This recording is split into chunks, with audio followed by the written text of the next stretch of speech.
ಮೇಲ್ಜಾತಿ ಹುಡುಗನಿಗೆ ಅದರ ಕಲ್ಪನೆನೇ ಇರೋದು. ಹೌದಾ, ಹಿಂಗಿದೆಯಾ? ಎಲ್ಲ ಸಮುದಾಯದ ಯಂಗ್ಸ್ಟರ್ಸ್ ಕೂಡ ಅರ್ಥ ಮಾಡ್ತಾರೆ ಆ ಸಮಾಜ ಅವಾಗ ಹಿಂಗಿತ್ತು. ಅದರಿಂದ ಈಗ ಒಂದು ಮುಂದುವರಿದ ಸಮಾಜವಾಗಿ ನಾವು ಬಂದ ಮೇಲೂ ಸಹ ಇವತ್ತು ನಮ್ಮಲ್ಲ ಒಂದು ಮೌಢ್ಯ ಇದೆ ಅಂತಂದರೆ, ಆ ಒಂದು ಜಾತಿ ವ್ಯವಸ್ಥೆಯ ಬಗ್ಗೆ ಒಂದು ಪ್ರೀತಿ ಇದೆ ಅಂತಂದರೆ ಅದಕ್ಕೆ ಕಾರಣಗಳೇನು ಅಂತ ನಾವು ಶೋಧಿಸ್ತಾ ಹೋಗ್ತೀವಿ. ಇನ್ನೇ ಒಂದು ಸ್ಟ್ಯಾಟಿಸ್ಟಿಕ್ಸ್ ಬಂದಿದೆ ಸರ್. ಇಂಡಿಯಾದ ಎಕಾನಮಿನಲ್ಲಿ ಹೈಯೆಸ್ಟ್ ಗ್ರಾಸಿಂಗ್ ಟ್ರಾನ್ಸಾಕ್ಷನ್ಸ್, ಅದು ನೀವು ಕ್ಯಾಪಿಟಲ್ ಇದು ನೋಡಿದ್ರೆ ಅದು ಮದುವೆಯಿಂದ ನಂಬರ್ 1, ಮ್ಯಾರೇಜಿಂದ ಎಕಾನಮಿ. ನಮ್ಮ ವಿವಾಹ ಸಂಸ್ಥೆಗಳೇನನ್ನ ಸರಳ ಮದುವೆ ಅನ್ನೋದೇನನ್ನು ಸಾರ್ವತ್ರೀಕರಣ ಮಾಡಿಬಿಟ್ರೆ ಇಂಡಿಯನ್ ಎಕಾನಮಿ ಕುಸಿದೋಗ್ಬಿಡುತ್ತೆ. ಆ ಮಟ್ಟಿಗೆ ಇನ್ಸ್ಟಿಟ್ಯೂಷನಲೈಸ್ ಆಗಿದೆ, ಎಕಾನಮಿನ ಅಷ್ಟು ಪ್ರಭಾವ ಮಾಡುತ್ತೆ. ಅದು ವಿತ್ ಸ್ಟ್ಯಾಟಿಸ್ಟಿಕ್ಸ್ ಇತ್ತೀಚೆಗೆ ಬಂದಿದೆ. ಸೊ ಈ ಒಂದು ಆಮೇಲೆ ಆ ಕಾಲದಲ್ಲಿ ಒಂದು ಅಂತರ್ಜಾತಿ ವಿವಾಹ ಅನ್ನೋದು ಒಂದು ಕ್ರಾಂತಿ. ಹಳೆಯವರು ಮದುವೆ ಆಗಿದ್ದು ಇನ್ವಿಟೇಷನ್ ಮೊನ್ನೆ ಕಳಿಸಿದ್ರು ನನಗೆ, ಅದನ್ನು 50 ವರ್ಷಕ್ಕಿಂತ. ಅಂತರ್ಜಾತಿ ವಿವಾಹ ಆಗೋದಂದರೆ ಒಂದು ಕ್ರಾಂತಿ ಮಾಡಿದಾಗೆ. ಅಂತರ್ಧರ್ಮೀಯ ವಿವಾಹ ಇದೆಯಲ್ಲ, ಈಗಿನ ಥರ ಲವ್ ಜಿಹಾದ್ ಪರಿಕಲ್ಪನೆ ಇರಲಿಲ್ಲ ಅವಾಗ, ಬಟ್ ವಿರೋಧ ಅಂತೂ ಇರ್ತಾ ಇದೆ. ಮುಸ್ಲಿಂ ಹುಡುಗಿ ಅಥವಾ ಮುಸ್ಲಿಂ ಹುಡುಗ ಪರಸ್ಪರ ಪ್ರೀತಿಸಿ ಮದುವೆ ಆಗೋದು ಲವ್ ಮ್ಯಾರೇಜ್ ಅನ್ನೋದೇ ಒಂದು ನಾವು ಬರೀ ಸ್ಕ್ರೀನ್ನಲ್ಲಿ ನೋಡ್ತಾ ಇದ್ದೀವಿ. ಯಾಕಂದರೆ ಎಲ್ಲ ಸಿನಿಮಾಗಳನ್ನು ನೋಡಿ ಒಂದು ವಿಚಿತ್ರ, 70ರ ದಶಕದ ಯಾವ ಸಿನಿಮಾ ನೋಡಿದ್ರು ಲವ್ ಸ್ಟೋರಿನೇ ಇರ್ತಾರೆ. ಆದರೆ ಸಮಾಜದಲ್ಲಿ ಲವ್ ಮ್ಯಾರೇಜ್ಗೆ ಸಪೋರ್ಟ್ ಮಾಡೋದು ಇರ್ತಾರೆ, ವಿರೋಧ ಇರ್ತಾಯಿತ್ತು. ಸ್ಕ್ರೀನ್ ಮೇಲೆ ಭಾಳ ಎಂಜಾಯ್ ಮಾಡೋದು, ಆ ಲವ್ ಸಾಂಗ್ ಹಾಡೋದು ಎಂಜಾಯ್ ಮಾಡೋದು, ಎಲ್ಲವನ್ನೂ ಎಂಜಾಯ್ ಮಾಡೋದು. ಬಟ್ ಲವ್ ಮ್ಯಾರೇಜ್ ಅಂತ ಬಂದಾಗ ಕುಟುಂಬಗಳ ಒಳಗಡೆ ನಮ್ಮ ಸಂಪ್ರದಾಯ ಪರಂಪರೆ ಇವೆಲ್ಲ ಅಡ್ಡಿಗಳು. ವರ್ತಮಾನದಲ್ಲಿತ್ತು ಗತಕಾಲದ ಅಂದರೆ ನಾವು ಕಳೆದು ಹೋದ ಕಾಲದ ನೋಡಬೇಕಾದ್ರೆ ಇವತ್ತು ನಾವು ಕಾಣ್ತಾ ಇರುವಂಥ ವಾಸ್ತವಗಳೇ ನಮ್ಮ ಚಿಂತನಾ ಕ್ರಮವನ್ನು ಪ್ರಭಾವಿಸ್ತಾ ಹೋಗುತ್ತೆ. ಅದು ಸಾಧ್ಯತೆ ಜಾಸ್ತಿ ಇದೆ, ಯಾಕಂದರೆ ನಾವು ಬೆಳೆದಿರೋ ಪರಿಸರ. ಇದರ ಪರಿಣಾಮ ಏನಾಗುತ್ತೆ ಅಂತ ಹೇಳಿದ್ರೆ, ನಾವು ಮೆಲುಕು ಹಾಕಬೇಕಾದ್ರೆ ಗತಕಾಲದ ಒಂದು ಸಾಂಸ್ಕೃತಿಕ ಪಲ್ಲಟಗಳಾಗಿರ್ಬೋದು, ವ್ಯತ್ಯಯಗಳಾಗಿರ್ಬೋದು, ಬದಲಾವಣೆಗಳು ಇವೆಲ್ಲವೂ ಸಹ ವಸ್ತುನಿಷ್ಠತೆಯನ್ನು ಸ್ವಲ್ಪ ದೂರ ಸರಿಬಿಡುತ್ತೆ. ಯಾಕಂದರೆ ನಾವು ಇವತ್ತಿನ ಕಾಲಘಟ್ಟದಲ್ಲಿ ನಿಂತ್ಕೊಂಡು ನಾವು ನೋಡ್ತೀವಿ, ಆಬ್ಜೆಕ್ಟಿವ್ ಆಗಿ ನೋಡೋದಕ್ಕೆ ನಮ್ಗೆ ಕಷ್ಟ ಆಗುತ್ತೆ. ಒಂದು ವ್ಯಕ್ತಿನಿಷ್ಠ ಅಭಿವ್ಯಕ್ತಿಗಳಲ್ಲಿ ಯಾವುದೋ ಒಂದು ಸಿದ್ಧಾಂತ ಅಥವಾ ತತ್ವ ಅಥವಾ ಒಬ್ಬ ವ್ಯಕ್ತಿಯನ್ನು ಕೇಂದ್ರವನ್ನಾಗಿಟ್ಕೊಂಡು ನಾವು ನೋಡ್ತೀವಿ. ಇದರೊಂದಿಗೆ ಕಾಣುವ ಇನ್ನೊಂದು ಸಮಸ್ಯೆ ಅಂತ ಹೇಳಿದ್ರೆ, ನಾವು ಕಳೆದು ಹೋದ ಸಮಾಜದ ಬಗ್ಗೆ, ಗತ ಸಮಾಜದ ಬಗ್ಗೆ ವ್ಯಾಖ್ಯಾನ ಮಾಡಬೇಕಾದ್ರೆ ಯಾವುದೇ ವ್ಯಕ್ತಿಯಾದರೂ ತನ್ನನ್ನೇ ಕೇಂದ್ರದಲ್ಲಿಟ್ಕೊಂಡು ಸಮಾಜವನ್ನು ನೋಡುವ ಸಾಧ್ಯತೆ ಇರುತ್ತೆ. ನಾನು ಈ ಥರ ಇದ್ದೀನಿ, ಈ ಸಮಾಜ ಹಿಂಗೆ ಇರಬೇಕಾಗಿತ್ತಾ ಅಂತ, ಅಥವಾ ನಮ್ಮ ತಂದೆ ಹೀಗಿದ್ರು ಆ ಸಮಾಜ ಹಿಂಗಿರಬೇಕಾಗಿತ್ತ ಅಂತ ನೋಡೋ ಸಾಧ್ಯತೆ ಇರುತ್ತೆ.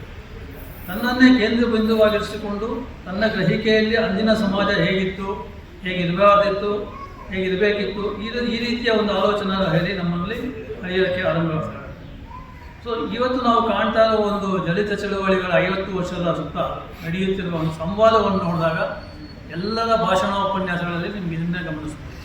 ದಶಕದ ಹೋರಾಟದ ಕಾವು ಇವತ್ತು ಯಾಕೆ ಕಾಡ್ತಾ ಇಲ್ಲ? ಈ ಜಿಜ್ಞಾಸೆಯನ್ನು ಪ್ರತಿ ಸಲನೂ ಕಾಡ್ತದೆ. ಅಷ್ಟೇ ಸಮಸ್ಯೆಗಳಿದೆ, ಇನ್ನೂ ಹೆಚ್ಚಿನ ಸಮಸ್ಯೆಗಳಿದೆ, ಅದೇ ಸರ್ವಾಧಿಕಾರ ನಮಗೆ ಕಾಣ್ತಾ ಇದೆ. ಆದರೂ ಯಾಕೆ ಆ ಒಂದು ಹೋರಾಟದ ಕಾವು, ಒಂದು ಐಕ್ಯತೆ ಮತ್ತು ಐಕಮತ್ಯ ಯಾಕೆ ಕಾಣ್ತಿಲ್ಲ ಅನ್ನೋದು ನಮಗೆ ಇವತ್ತು ಕಾಣುತ್ತೆ. ಸೊ ಈ ಒಂದು ಶೋಧನೆಯ ಪ್ರಕ್ರಿಯೆಯಲ್ಲಿ ನಮಗೆ ಸಮಾಜ ಮತ್ತು ಸಂಸ್ಕೃತಿಯ ವಿಕಾಸದ ಹಾದಿಯಲ್ಲಿ ಎದುರಾಗುವಂಥ ಎಲ್ಲ ರೀತಿಯ ತಡೆಗೋಡೆಗಳು ಕೂಡ ಗೋಚರಿಸುತ್ತವೆ. ಇದನ್ನು ದಾಟುವ ವಿಧಾನಗಳು ಅಥವಾ ಮಾರ್ಗಗಳು ತಾತ್ವಿಕ ರೂಪಗಳಲ್ಲಿ ನಮ್ಮಲ್ಲಿ ಇರ್ಬೋದು, ಅಥವಾ ಕೆಲವು ಟೈಮ್ ಸೃಜನಶೀಲ ಮನಸ್ಸುಗಳು ಒಂದು ವಿಕಸಿತವಾದ ಬೌದ್ಧಿಕ ನೆರೆಟಿವ್ಸ್ ಅಂತ ಏನು ಹೇಳ್ತೀವಿ, ನಿರೂಪಣೆಗಳೇನು ಹೇಳ್ತೀವಿ, ಅದು ಕ್ರಿಯಾಶೀಲ ಚಟುವಟಿಕೆಗಳು ಇಲ್ಲದೆ ಹೋದರೆ ನಮಗೆ ಉತ್ತರ ಸಿಗೋದಿಲ್ಲ. ಸೊ ಇದರಲ್ಲಿ ನಾವು ತೊಡಗಿಸ್ಕೊಳ್ಳೋದು ಹೇಗೆ? ಇವತ್ತಿನ ಸಂದರ್ಭದ ಮಿಲಿನಿಯನ್ ಪಾಪ್ಯುಲೇಷನ್ ಅಂದರೆ ಬಿಲೋ 25 ಇಲ್ಲಿ ಯಾರನ್ನ ಇದ್ದರೆ, ಆ 24 ವರ್ಷದ ಒಂದು 20ರ ಹರೆಯದ ಒಂದು ಪಾಪ್ಯುಲೇಷನ್ ನಮಗೆ ಏನಿದೆ, ಅವರು ಎದುರಿಸ್ತಾರ ಸಮಸ್ಯೆ ಇದು. ಈ ಸಿಕ್ಕುಗಳಿಂದ ಹೊರಗೆ ಬರಬೇಕಾದ್ರೆ ನಾವು ನಮ್ಮ 60 ಮತ್ತು 70ರ ದಶಕದ ಹತ್ರ ನೋಡ್ತಾನೆ ಇರಬೇಕಾಗುತ್ತೆ. ಮತ್ತೆ ನಾವು ಹಿಂದಿರುಗಿ ನೋಡಬೇಕಾಗುತ್ತೆ. ಅಲ್ಲಿ ನಮಗೆ ಗೋಚರಿಸುವ ಹಲವಾರು ಕಾಣಿಕೆಗಳು, ಅಂದರೆ ಒಂದು ನಾವು ಏನು ದೃಷ್ಟಿಕೋನಗಳನ್ನು ನೋಡ್ತೀವಿ, ಅದು ಫ್ಯೂಚರ್ ಪೋಸ್ಟರಿಟಿಗೆ ಅಂತ ಹೇಳ್ತೀವಲ್ಲ, ಭವಿಷ್ಯದ ಪೀಳಿಗೆಗೆ ನಾವು ಕಾಪಾಡಬೇಕಾದ್ರೆ ನಾವು ಏನು ಮಾಡಬೇಕು, ಇದು ನಮಗೆ ಒಂದು ಕ್ರಿಯಾಶೀಲ ವ್ಯಕ್ತಿಗಳಿಗೆ, ಸಾಹಿತ್ಯದಲ್ಲಿರೋರಿಗೆ, ಸಾಂಸ್ಕೃತಿಕ ರಂಗದಲ್ಲಿರೋರಿಗೆ ಇದು ಬಹಳ ಮುಖ್ಯವಾಗಿ ಕಾಡಬೇಕಾದ ಪ್ರಶ್ನೆ. ಅದನ್ನು ನಾವು ದಾಖಲೀಕರಣವನ್ನು ಮಾಡಬೇಕು. 60-70ರ ದಶಕದ ಒಂದು ಆಗು ಹೋಗುಗಳನ್ನು ದಾಖಲೀಕರಣವನ್ನು ಮಾಡಬೇಕು. ಸಮಾಜ ಹೇಗಿತ್ತು, ಆ ಒಂದು ಸಾಮಾಜಿಕ ಚಿಂತನೆಗಳು ಹೇಗಿತ್ತು, ಸಾಂಸ್ಕೃತಿಕ ಚಿಂತನೆಗಳು ಹೇಗಿತ್ತು. ಸೊ ಈ ರೀತಿಯ ಒಂದು ನಾವು ದಾಖಲೀಕರಣ ಮಾಡಬೇಕು.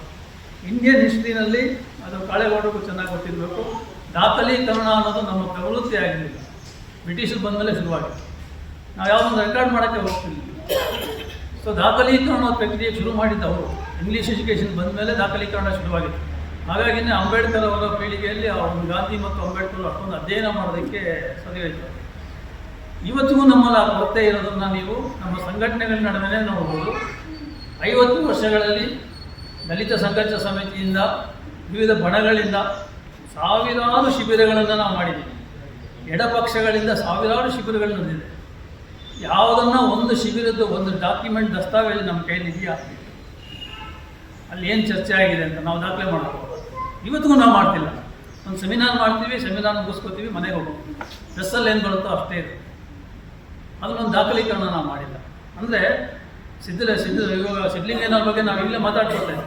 ಆ ಒಂದು ಹೋರಾಟದ ಒಂದು ಸಂದರ್ಭದಲ್ಲಿ ಆ ಕಾವ್ಯ ನೀಡಿದಂಥ ಒಂದು ರೂಪ ಏನಿದೆ, ಅದರಿಂದ ಉಂಟಾದಂಥ ಒಂದು ಸಾಂಸ್ಕೃತಿಕ ಪಲ್ಲಟೆ ಅಂತೆ, ಅದು ದಾಖಲೀಕರಣ ಮಾಡೋದಕ್ಕೆ ನಾವು ವಿಫಲರಾಗಿದ್ದೀವಿ. ಹಾಗಾಗಿ ನಾವು ಹೋರಾಟದ ಹಾಡುಗಳು ಅಂದರೆ 70ನೇ ದಶಕಕ್ಕೆ ಹೋಗಬೇಕು. ಇತ್ತೀಚಿನ ಯಾವ ಹೋರಾಟದ ಹಾಡುಗಳು 30 ವರ್ಷಗಳಿಂದ ಹೋರಾಟದ ಹಾಡುಗಳು ಬಂದೇ ಇಲ್ಲ.